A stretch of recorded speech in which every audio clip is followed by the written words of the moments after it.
সুপ্রিয় চাষি ভাইরা, আসসালামু আলাইকুম।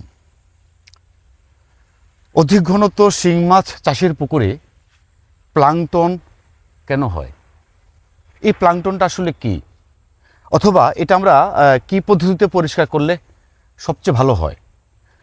এমনকি এখন বর্তমানে কিন্তু বহু জমিতে আপনার ধান রয়েছে, বন রয়েছে, অথবা কের রয়েছে।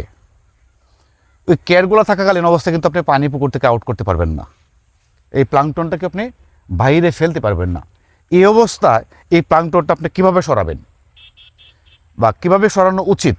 যেহেতু আপনি পানি দিতে পারছেন না, প্লাঙ্কটন বেশি হচ্ছে, আর এই বেশি হওয়ার অবস্থায় আপনি খাবার দিতে পারছেন না, মাঝে মাঝে টুকটাক একটা দুইটা মাছও মারা যাচ্ছে। এখন এই প্লাঙ্কটনটা কোন পদ্ধতিতে পরিষ্কার করব?